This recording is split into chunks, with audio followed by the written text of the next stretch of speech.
민수기 1장에서 4장까지의 말씀 오늘 함께 보실 텐데요. 이 말씀 가운데 저희들 1장 47절에서 54절까지의 말씀을 같이 읽겠습니다. 민수기 1장에서 4장까지 말씀 가운데 1장 47절에서 54절까지의 말씀을 같이 읽겠습니다. 그러나 레위인은 그들의 조상의 지파대로 그 계수에 들지 아니하였으니 이는 여호와께서 모세에게 말씀하여 이르시되 너는 레위 지파만은 계수하지 말며 그들을 이스라엘 자손 계수 중에 넣지 말고 그들에게 증거의 성막과 그 모든 기구와 그 모든 부속품을 관리하게 하라. 그들은 그 성막과 그 모든 기구를 운반하며 거기서 봉사하며 성막 주위에 진을 칠지며 성막을 운반할 때에는 레위인이 그것을 걷고 성막을 세울 때에는 레위인이 그것을 세울 것이요 외인이 가까이 오면 죽일지며 이스라엘 자손은 막사를 치되 그 진영별로 각각 그 진영과 분기 곁에 칠 것이나 레위인은 증거의 성막 사방에 진을 쳐서 이스라엘 자손의 회중에게 진노가 임하지 않게 할 것이라. 레위인은 증거의 성막에 대한 책임을 지킬지니라 하셨습니다. 이스라엘 자손이 그대로 행하되 여호와께서 모세에게 명령하신 대로 행하였더라. 아멘. 이제 저희가 지난주까지는 레위기 말씀 함께 보셨죠. 이제 레위기 말씀 마무리를 짓고 이제 민수기로 넘어갑니다. 모세오경의 말씀의 제목이 늘 그렇듯이 이 민수기도 사실은 제목이 70인역에서 온 거죠. 이 민수기의 제목이 갖고 있는 의미는 숫자를 헤아리다라는 겁니다. 영어 성서로 보셔도 이 민수기의 제목은 넘버지요. 오늘 저희가 함께 읽으신 말씀도 보시게 되면 47절 보시면 그러나 레위인은 그들의 조상의 지파대로 그 계수에 들지 아니하였으니 계수하다. 숫자를 헤아리는 거잖아요. 이스라엘 민족의 백성들의 숫자를 헤아리면서 민수기는 시작이 되고요. 그리고 숫자를 헤아리면서 민수기는 마무리가 됩니다. 그래서 70인역의 성서를 보시게 되면 이 책의 제목을 민수기다, 숫자를 헤아리는 책이다. 그렇게 나오는 거죠. 그런데 사실 히브리 성서에 보면은 제목이 그렇지가 않습니다. 제목이 그렇지가 않고 광야에서 벌어졌던 일들에 대한 이야기거든요. 광야에서 벌어졌던 일들에 대한 것, 하나님께서 광야에서 모세와 이스라엘 백성들에게 말씀하신 것에 대한 내용입니다. 그래서 사실은 제목이 바미드바, 미드바라는 제목으로 되어져 있습니다. 미드바라는 것은 광야라는 뜻이죠. 광야라는 뜻입니다. 그래서 광야에서 이 백성들을 계수하고 그리고 또 광야에서 백성들을 계수하면서 마무리되는 그런 말씀이다라는 거죠. 그러나 단순히 백성들을 계수하는 의미만을 품고 있는 것은 아닙니다. 광야라는 것 자체가 의미하듯이 이스라엘 백성들이 약속의 땅에 들어가기 직전까지의 모든 일들에 대한 이야기들, 도대체 그 광야에서 어떤 일들이 벌어졌나, 그것을 후손과 그리고 믿음의 자손들에게 가르쳐 주기 위한 말씀입니다.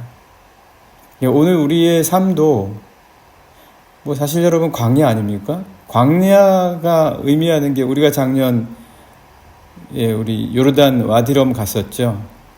요르단 에돔 땅에 갔었습니다. 다 광야잖아요. 광야가 어떻습니까? 다 아무것도 없죠. 아무것도 없습니다.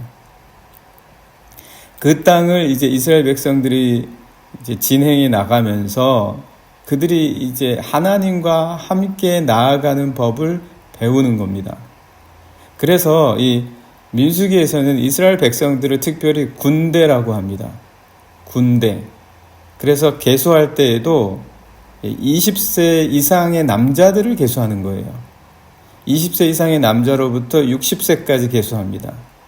왜 그러면 20세 이상의 남자로부터 60세까지만 계수했냐? 나머지는 사람들이 아니냐? 네, 그런 의미가 아니라 군대로 나아가서 싸울 수 있는 사람들의 숫자를 헤아린 거예요. 그게 이제 거의 60만을 넘게 되었다라는 겁니다. 그러니까 이 광야에서의 삶은 싸움이었습니다. 백성들을 지키고 그들의 가족을 지키고 그리고 말씀을 지키며 나아가는 과정, 그것이 광야이자 사실은 그게 따지고 보면 그 이스라엘 백성들의 삶이자 인생이었다라는 거죠. 오늘 우리도 마찬가지 아닙니까? 광야에 아무것도 없듯이 우리가 살아가고 있는 이 삶에 뭔가 우리가 많이 얻고 필요한 것들을 갖고 살아가고 있지만 사실 남는 거는 아무것도 없어요. 네. 시간이 흘러가면서 점점 우리가 손에 얻는 것 같지만 이 땅에서의 삶의 것들은 다 지나가는 거잖아요. 예. 아무것도 없습니다. 예. 우리가 노력하고 애쓰고 힘쓰지만 남는 거는 아무것도 없다라는 것과 함께 결국 인생은, 삶이라는 것은 마치 이스라엘 백성들이 광야에서 약속의 땅을 향해 나아가는 것처럼 우리도 우리 인생이 가야 할 어떤 한 목적지를 향해서 가는 것일 뿐이에요. 그 땅에 갈 때까지 우리는 결국 무언가를 얻기보다는 누구와 함께 가냐, 누구와 함께 나아가냐, 우리가 결국엔 모두가 다 이르를 그곳을 향해서 어떻게 가냐, 이게 중요한 것이다 라는 거죠. 그래서 이제 이스라엘 백성들이 광야에서 일어났던 많은 일들이 있죠. 예, 우리 이제 민수기 말씀 보시면서 나누겠지만 온갖 일들이 다 벌어집니다. 예, 거기서 하나님의 백성들이 어떻게 하나님의 말씀으로부터 멀어졌냐, 다시 회복되기 위해서 어떤 과정들이 필요했었냐, 그들이 결국은 깨달은 것이 무엇이었었냐, 그들이 광야에서 이겨나기 위해서는 도대체 무엇이 필요했었냐, 그들이 더 많이 거두고자 애쓰고 힘썼던 것들은 어떤 의미가 있었고 어떤 의미에서는 쓸데없는 욕심이었냐, 이런 모든 것들이 다 이 민수기의 말씀 속에 있다라는 것입니다. 그래서 오늘 보시게 되면 사실 이 민수기의 말씀의 의미는 잘 계수하라라는 것입니다. 너희들의 인생의 삶을 잘 계수해라.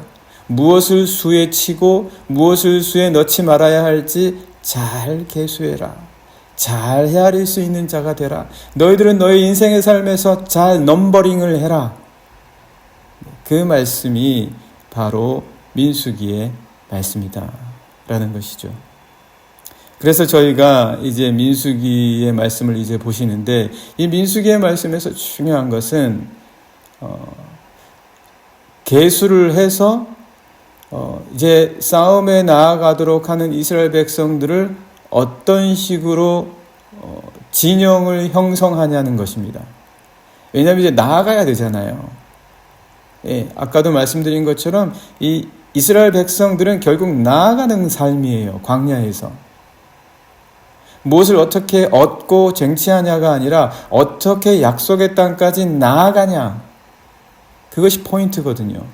그러니까 오늘 우리의 삶도 마찬가지로 이 인생에서 어떻게 나아가냐, 그것을 위해서 어떻게 넘버링을 하냐, 이 문제거든요. 그래서 어떻게 진영을 형성하냐, 광야에서 어떻게 진칠 것이냐, 어떤 형태로 할 것이냐, 어떤 방향에 누구를 세우고 어떤 지파를 둘 것이냐, 가장 중요한 하나님의 말씀은 어디에다 둘 것이냐, 이것이 너무 중요했죠.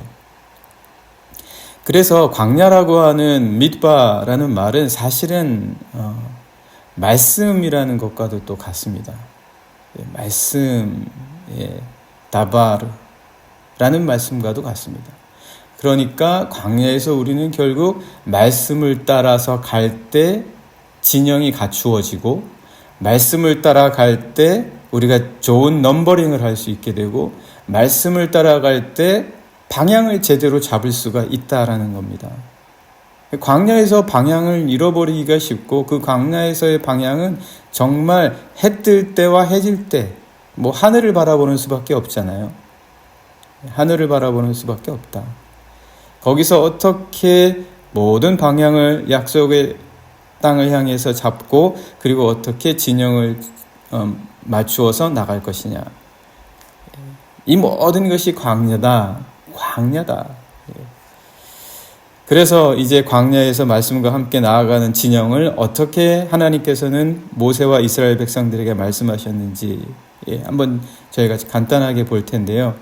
그래서 그들에게 있어서 가장 특별한 것은 계수할 때 20세 이상의 남자로부터 60세까지 헤아렸지만 또 하나는 레위인은 계수할 때 넣지 않았다는 겁니다. 레위인은 계수할 때 넣지 않았습니다. 레위인은 성막과 성소의 기구들을 지켜야 했거든요. 성막과 성소의 기구를 지키는 것, 바로 그것이 핵심이잖아요. 그것 때문에 이스라엘 모든 지파들이 다 군인으로서 그 진영을 이루어서 나가는 것이거든요. 때문에 레위인은 성막과 성소의 기구를 지키기 위한 임무를 위해서 계수하지 않았다.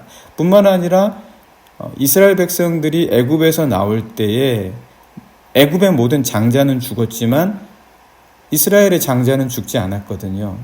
그래서 하나님께서 이스라엘의 모든 장자들은 내 것이다 라고 하는 그것을 통해서 이스라엘의 모든 생명의 씨앗들을, 모든 삶의 근원들은 나에게로부터 비롯된다라는 의미로서 역시 레위인들을 계수하지 말 것.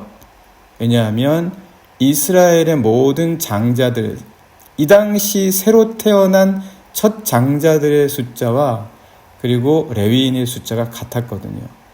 그래서 결국 이스라엘의 장자는 다 내게 속했다라는 의미로 레위인을 또 헤아리지 말라 그렇게 말씀을 하셨습니다. 그래서 계속해서 말씀을 오늘 읽은 것을 보시면 이는 48절 여호와께서 모세에게 말씀하여 이르시되 너희 레위 지파만은 계수하지 말며 그들을 이스라엘 자손 계수 중에 넣지 말고 그들에게 증거의 성막과 그 모든 기구와 그 모든 부속품을 관리하게 하라. 그들은 그 성막과 그 모든 기구를 운반하며 거기서 봉사하며 성막 주위에 진을 칠지며 성막을 운반할 때에는 레위인이 그것을 걷고 성막을 세울 때에는 레위인이 그것을 세울 것이요 외인이 가까이 오면 죽일지며 레위인이 아닌 다른 사람들이 오면 이제 죽음을 당할 것이다 라고 분명하게 말씀해 주셨죠.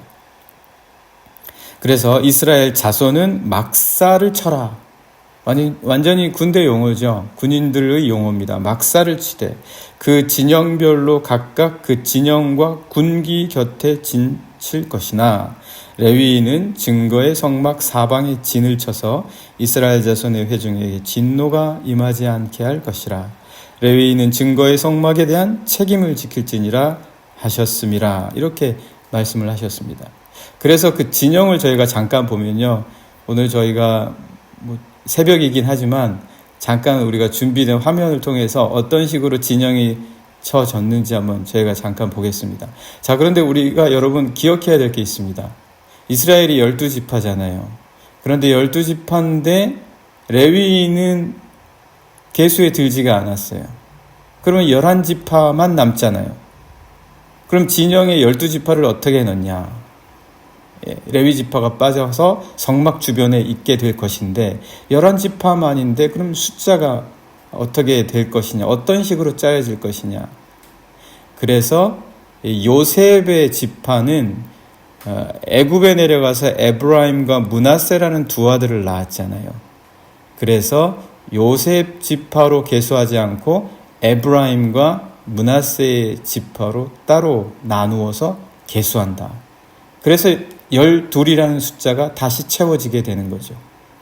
그래서 첫 번째로 나아갈 첫 장자의 역할을 하는 지파는 르우벤 지파가 아니었습니다. 르우벤 지파가 아니라 유다 지파였습니다.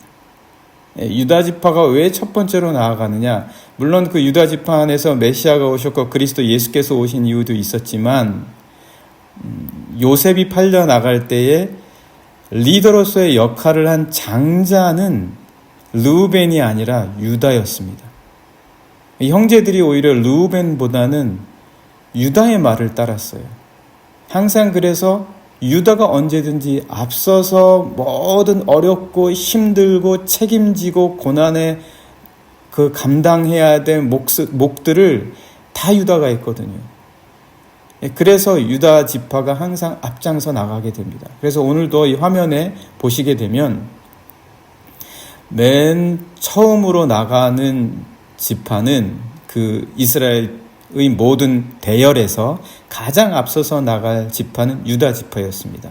유다 지파가 약속의 땅이 그 당시 동쪽에 있었잖아요. 그래서 동쪽 맨 첫 번째 대열의 첫 진영에 속하였습니다. 유다 지파, 그리고 유다 지파와 함께 이사갈, 스불론 지파가 동쪽에서 가장 처음으로 행군하면서 나아가게 됐고요. 멈추어서 진영을 이룰 때에도 역시 성막을 중심으로 해서 유다, 이사갈, 스불론 지파들이 동쪽의 진영을 치게 되었습니다. 그리고 그 두 번째로 행군을 할 때 나아갈 지파들은 어떤 지파였냐? 두 번째 무리의 지파 중에서 첫 지파, 그때의 장자였던 르우벤 지파가 나가게 됩니다. 르우벤 지파, 그리고 시므온, 갓, 이렇게 세 지파가 두 번째 무리를 이루어서 행군의 대열을 이루게 되죠. 그리고 이제 머무르게 될 때, 진을 치게 될 때, 광야에서 어느 곳에 머무르게 될 때는 성막의 아래쪽인 남쪽에 진을 치게 되었습니다. 그래서 르우벤, 시므온, 갓. 그리고 나서 이제 성막이 오죠. 성막이 가장 중심으로 행군의 대열 속에 속하게 됩니다. 행군의 대열 속에 속하게 되는데 그 성막에 대해서는 잠시 후에 이야기 나누고, 성막이 중심을 이루어서 행군의 대열을 갈 뿐만 아니라 광야의 어느 지점에 머물러서 진을 칠 때에도 역시 성막이 중심입니다. 말씀이 중심이 돼야 된다는 거예요. 항상 말씀이 중심이 될 때 방향이 잡히고 어디로 가야 할지를 알게 되며, 그리고 우리가 어디에 머무른다 할지라도 중심이 든든해진다는 거예요. 말씀 안에 다 답이 있잖아요. 그 말씀 속에서 묻고 대화할 수가 있잖아요. 우리의 영의 중심이 돼야 된다. 어제도 지난 주일에도 말씀을 나눴지만 우리 영은 시간을 분별하면서도 시간의 구애를 받지 않잖아요. 마치 강물이 흐르지만 그 강물의 흐름을 다 받아내고 기억하는 강바닥처럼 우리 영혼이 그런 강바닥과 같은 거거든요. 강바닥이 든든해야 강물이 도도히 흘러가도 다 견뎌낼 수 있는 거예요. 그 영혼은 바로 말씀으로부터 성숙하게 된다. 그래서 이스라엘의 중심에는 항상 성막이 있었다. 그리고 성막이 세워지거나 아니면 성막이 가고 나면 그 다음 성막 다음에 이제 네 번째 무리의 지파들로 에브라임 지파가 먼저 나오게 되죠. 그래서 에브라임의 형제인 므낫세, 그리고 베냐민, 이 세 지파가 성막 다음으로 세 번째 무리의 진영들로 행군을 하게 됩니다. 이들은 서쪽에 위치했고 성막 뒤쪽에 위치하게 되어서 거기에 진영을 치르게 되죠. 자, 그리고 이제 마지막입니다. 이제 마지막으로 네 번째의 대열을 이루어서 진영을 이루고 무리를 이루어서 행군하는 첫 번째 지파는 단 지파였습니다. 이스라엘의 계수를 할 때 보시면은요, 가장 많은 숫자가 가장 많은, 싸움에 나가서 전쟁을 치를 수 있는 가장 많은 숫자는 유다 지파와 단 지파였습니다. 그러니까 유다 지파와 단 지파가 가장 강하게 앞과 뒤를 지켜주고 있었던 거죠. 앞과 뒤를 지켜주고 있었다. 그래서 단지파도 인원이 꽤 많았습니다. 그래서 그 단지파가 가장 마지막 무리의 첫 번째 지파였고 그 뒤로 납달리, 아셀 지파들이 따라오게 됩니다. 이들은 이제 진영을 이룰 때 이제 진을 치게 될 때에는 성막의 위쪽, 그래서 북쪽에 진을 치르게 됩니다. 그래서 이렇게 지금 화면에 보시는 것처럼 이렇게 네 진영이 성막의 앞뒤, 위아래, 동서남북으로 진을 치르고 또 행군을 하게 됩니다. 성막을 중심으로 이루어서 나아갔다. 그리고 어느 지파가 앞서서 나가며 뒤를 지킬 줄 하도록 하나님께서 말씀해 주셨다. 다 방향을 잡아주시는 거예요. 포지셔닝 해주시는 거예요. 우리가 어디를 가든 어느 길을 가든 뭘 하든 포지셔닝이 중요하잖아요. 그리고 나서 이제 성막은 레위인만 갈 수가 있는 거예요. 성막은 레위인만 갈 수가 있고 모세와 아론의 아들들만 그곳에서 성막의 모든 것을 정리하고 행군을 떠나고 그리고 멈춰서 성막을 치고 할 수가 있었거든요. 그래서 이제 레위의 자손들만 여기서 섬길 수가 있었는데 그 레위의 지파의 그 세 아들이 있었잖아요. 그 세 아들이 세 지파를 이룹니다. 게르손, 고핫, 무라리 이렇게 세 아들이 있었습니다. 모세와 아론도 다 레위 지파죠. 모세와 아론도 다 레위 지파입니다. 그리고 아론에게는 네 아들이 있었죠. 나답과 아비우, 엘리에셀과 이다말 이렇게 네 아들이 있었던 거 다 기억하시죠? 나답과 아비우는 일찍 죽었죠. 위임식 때. 그래서 엘리에셀과 이다말만 남게 되는데 그 아론과 그 아들들은 성막의 가장 앞쪽 동쪽에 위치해서 모든 것을 돌봅니다. 그래서 그들이 성소 안의 모든 기물들, 그러니까 증거의 궤, 그리고 진설병, 분향단, 그리고 번제, 그리고 등잔대, 메노라 이런 모든 것들을 정리하고 옮기고 하는 사람들의 역할, 그것들을 모두 아론과 그의 아들들이 담당을 했다. 그래서 성막의 동쪽에 위치했고, 그리고 레위의 아들들 중에 고핫 자손이 있습니다. 고핫 자손, 게르손, 그리고 무라리가 있죠. 그 가운데 이제 게르손은 성막의 서쪽에 위치하면서 성막의 모든 그 덮개와 문들과 그리고 줄과 외곽들의 휘장들과 이런 모든 것들, 그 겉쪽에 해당되는 모든 것들을 다 책임지고 있었다. 그럼 고핫 자손은 무엇을 했겠습니까? 고핫 자손은 또 이제 성막의 아래쪽인 남쪽에 위치하면서 이 성막 안에 특별히 지성소 안에 해당되는 성막 안에 휘장과 줄과 막대, 아까 게르손이 바깥쪽을 중심으로 정리를 했다면 안쪽에 있는 휘장과 줄과 막대와 같은 것들은 고핫 자손이 책임을 졌다. 그리고 무라리 지파는 또 역시 성막의 위쪽에 북쪽에 해당되는 지역에서 진을 치면서 나머지 모든 것들을 또 담당하게 되었다.